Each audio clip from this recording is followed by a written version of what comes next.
Hello everyone. आज का हमारा टॉपिक है डायमेंशन ऑफ फिजिकल क्वांटिटी। जैसे कि आप सब जानते हो कि हम यूनिट एंड मेजरमेंट चैप्टर को डिस्कस कर रहे थे। आज हम यूनिट एंड मेजरमेंट चैप्टर के लास्ट पार्ट को स्टडी करेंगे। तो आज के टॉपिक को स्टडी करते हैं।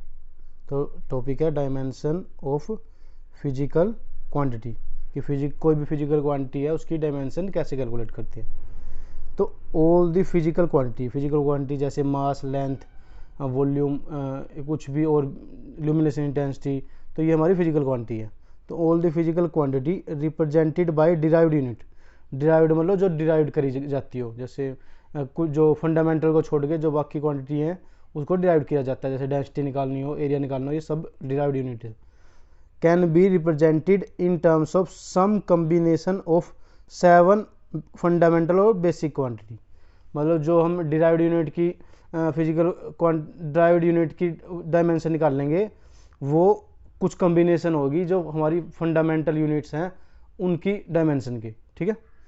तो length of an object has been represented by L, mass M, time period T, electric current A, thermodynamic temperature K, luminous intensity C D मतलब कैंडेला, अमाउंट ऑफ सब्सटेंस मोल।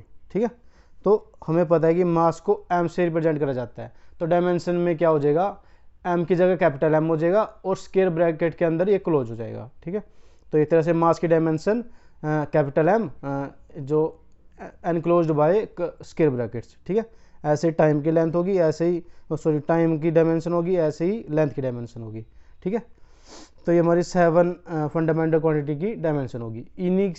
इन्हीं के कम्बिनेशन से हम किसी भी फिजिकल क्वांटिटी की dimension calculate कर सकते हैं। तो आगे हम स्टडी करते हैं कि the dimension of a physical quantity are the power to which base quantity are raised to represent that quantity. ठीक है।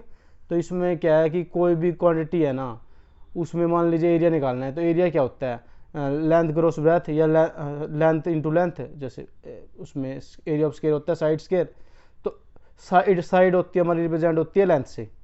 ठीक है। क्योंकि मीटर में रिप्रेजेंट होती है ना, मीटर को रिप्रेजेंट कर सकते हैं, कोई भी लेंथ है ना उसको कैपिटल एल से रिप्रेजेंट करेंगे। तो जब साइड स्क्वायर होगा तो एल स्क्वायर हो जाएगा। ठीक है। तो किसी भी चीज़ की डायमेंशन किसी बेस क्वांटिटी के पावर कुछ रेज करके हम कैलकुलेट कर सकते हैं।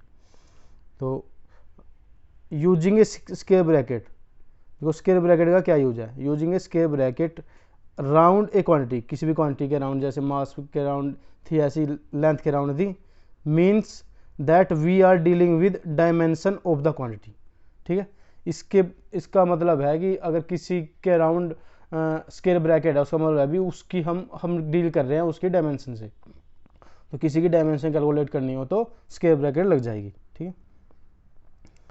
नेक्स्ट हमारा टॉपिक है dimensional formula and dimensional equation, कि डायमेंशनल फॉर्मूला कैसे कैलकुलेट करते हैं और इक्वेशन कैसे कैलकुलेट करते हैं। तो डायमेंशनल फॉर्मूला पढ़ते हैं हम। The expression which show how and which of the base quantities represent the dimension of a physical quantity is called dimensional formula of a physical quantity. ठीक है। तो मान लीजिए इसमें क्या आएगा कि किसी की भी डायमेंशन है ना, जो मान लीजिए हम कैलकुलेट कर रहे हैं, जैसे फोर्स की डायमेंशन कर रहे हैं, तो फोर्स क्या होता है हमारा, मास इंटू एक्सेलरेशन। ठीक है। तो जिस एक्सप्रेशन से उसकी डायमेंशन हो उसे कहा जाता है क्या कहते हैं, डायमेंशनल फॉर्मूला। मतलब फोर्स की डायमेंशन शो करने वाले एक्सप्रेशन को हम डायमेंशनल फॉर्मूला कहेंगे। ठीक है। जैसे वॉल्यूम का एक्सप्रेशन हमने डिनोट कर दिया m0, क्योंकि मास की कोई इसमें सिर्फ वो लेंथ का क्यूब होता है ना, क्योंकि साइड का क्यूब होता है, तो m0 l³ t0। ठीक है। तो जिस एक्सप्रेशन से डायमेंशनल फॉर्मूला शो हो उसे डायमेंशनल फॉर्मूला कहा जाता है, तरह से। ठीक है। किसी भी चीज़ का। नेक्स्ट हमारी डायमेंशनल इक्वेशन। डायमेंशनल इक्वेशन क्या होगी, an equation obtained by equating a physical quantity with its dimensional formula is called a dimensional equation of physical quantity।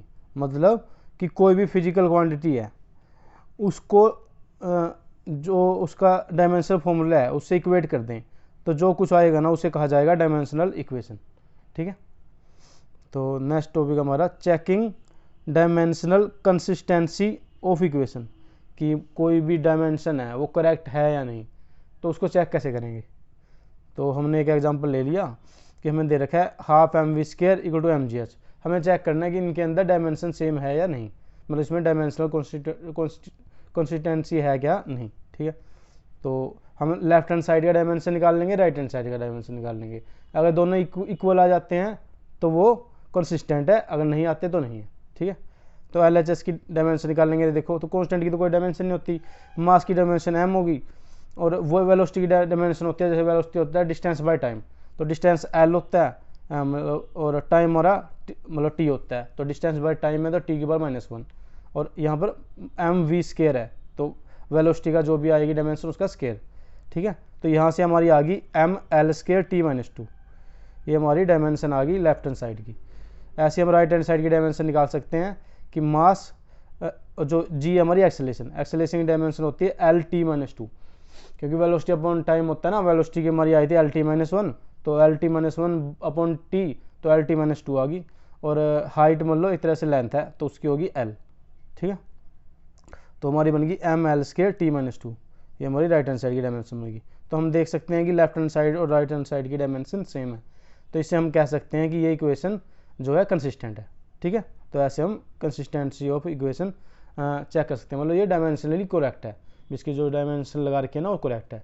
Dimension का मतलब होता है एक तरह से यूनिट, जैसे किसी का भी मीटर स्केल लगा रखा है, किसी में मीटर लगा रखा है, तो जब मीटर स्केयर होगा दोनों इक्वेशन में तब तो वो करेक्ट माना जाएगा, अगर नहीं होगा तो नहीं माना जाएगा।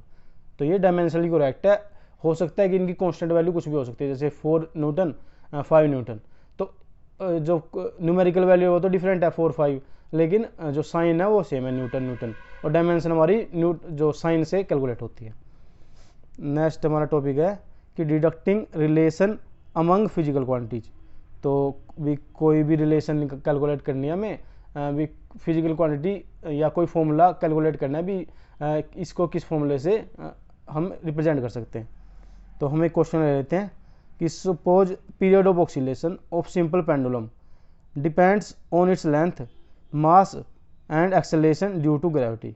तो हमने मान लिया कि जो टाइम पीरियड है सिंपल पेंडुलम का, वो लेंथ पे डिपेंड करता है, जो उसकी पेंडुलम की लेंथ है, मास पे डिपेंड करता है, भी बोब का मास जो भी हमने सस्पेंड कर रखा है, ठीक है, और एक्सेलेरेशन ड्यू टू ग्रेविटी पे डिपेंड करता है। तो हमें इसके लिए एक्सप्रेशन को डिराइव करना है, तो derive an expression of time period की acceleration expression using method of dimension के मेथड को यूज करके।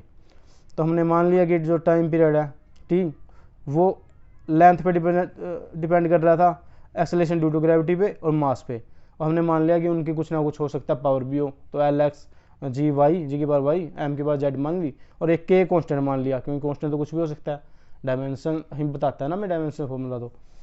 तो इसमें के क्या हो गया, डायमेंशनल कांस्टेंट हो गया हमारा, ठीक है। तो अब अगर लेफ्ट और साइड और राइट हैंड साइड में डायमेंशन पुट करें, तो देखो टाइम पीरियड की डायमेंशन होती है टी की पावर 1, तो इसकी हो जाएगी m0 L0 टी की पावर 1। और अगर राइट हैंड साइड में देखें तो कांस्टेंट की तो कोई डायमेंशन नहीं होती, तो लेंथ की होती है L, तो L की पावर 1 इंटू पावर में x। ऐसे ही एक्सेलरेशन ड्यू टू ग्रेविटी की होती है LT -2, तो L1 T -2 की पावर y, और मास की होती है m, ठीक है, उसकी पावर z होगी हमारी, ठीक है। तो यहाँ से हमारी लेंथ की आ गई L X plus Y, time period की आ गई टी की पावर -2 वाई, और मास की आ गई जेड, ठीक है। यहाँ से अगर हम इक्वेट करें दोनों साइड में तो क्या होगा, तो जो देखो एल की आई है एक्स प्लस वाई, और लेफ्ट हैंड साइड में हमारी है 0, तो एक्स प्लस वाई आ गया 0 के इक्वल। टाइम पीरियड की आई है -2 वाई, तो इस साइड टाइम पीरियड है 1 की पावर है 1, तो -2 वाई इक्वल टू 1। और ऐसी जेड की यहाँ तो जेड आई है, और यहाँ पर जो मास की जेड आई है, और यहाँ मास की पावर है 0, तो जेड आ गया हमारा 0। तो इसको कैलकुलेट कर सकते हैं, तो y तो हमारा आ जाएगा -1/2, अगर y की वैल्यू पुट करेंगे तो x आ जाएगा 1/2, ठीक है। तो जो हमने फॉर्मूला लिखा था कि टाइम पीरियड इक्वल टू के एल के बार x, जी के बार y, m के बार z, इसके अंदर अगर इनकी वैल्यू पुट करें तो क्या होगा। तो देखो हमने पुट कर दिया टाइम पीरियड के ऐसे कैसे, एल की पावर आई है 1/2 जो एक्स की वैल्यू है, और जी की पावर आएगी -1/2, मास आ गया 0। तो अगर इसको रिप्रेजेंट कैसे करेंगे, तो ये रिप्रेजेंट हो गया टाइम पीरियड इक्वल टू के रूट एल बाई जी। ठीक है, अगर के की वैल्यू हम 2 पाई पुट कर दें, कि मान लिया के हमने 2 पाई पुट कर दिया, तो हमारा टाइम पीरियड कितना आ गया 2 pi under root L by G. ये हमारा आ गया टाइम पीरियड ऑफ जो सिंपल पेंडुलम। ठीक है, तो सिंपल पेंडुलम के टाइम पीरियड का हमारा रिलेशन हमने कैलकुलेट कर लिया यूजिंग डायमेंशनल फॉर्मूला। ठीक है, तो ये हमारा unit and measurement chapter complete हुआ। अब नेक्स्ट लेक्चर में हम इससे नेक्स्ट चैप्टर स्टडी करेंगे। Thank you.